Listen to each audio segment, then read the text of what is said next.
भगवान श्री राम ने अंत में यही कह दिया है कि पंडित जी, यमराज भी आए तो मैं वापस नहीं लौटाऊंगा, वापस नहीं लौटा।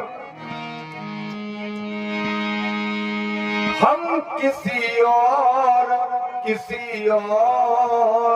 से नहीं डर रहे, केवल इन चरणों का सम्मान कर रहे हैं। हम क्षत्रिय और हमारे कुल की प्रथा रही है कि ब्राह्मणों के चरणों की ठोकर का डर रहा है कि मेरे दरवाजे से कोई ब्राह्मण विमुख होकर न चला जाए। इसलिए हे भगवान, मैं आपको नहीं डर रहा हूं, मैं आपको इन चरणों को देखकर, आपके जनेऊ को देख के डर रहा हूं। यज्ञोपवीत को हम किसी और से नहीं डर रहे, केवल इन चरणों का सम्मान कर रहे हैं। इन चरणों पे निछावर स्वाभिमान कर रहे हैं।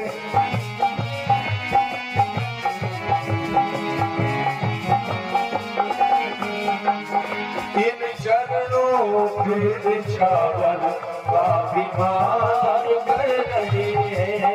इन चरणों पे निछावर स्वाभिमान कर रहे हैं।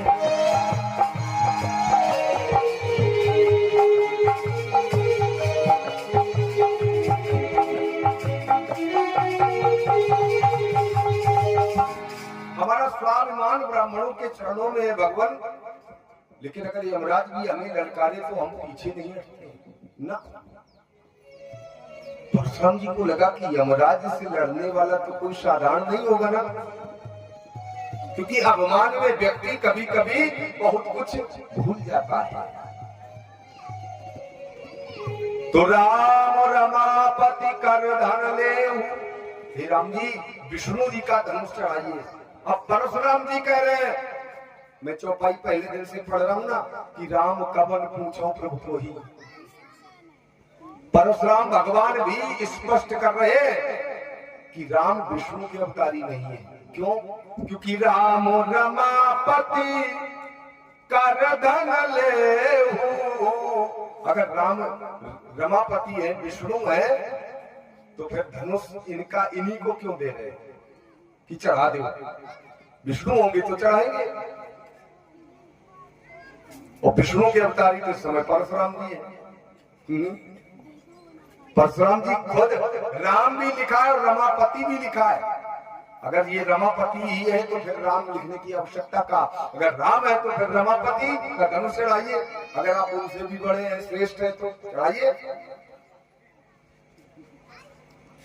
तो राम रमापति कर धन ले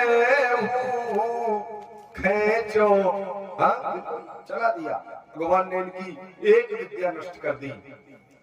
भगवान परशुराम ने भगवान राम को प्रणाम किया और महेंद्र के पर्वत पे चले गए। बोलो परशुराम भगवान की जय हो।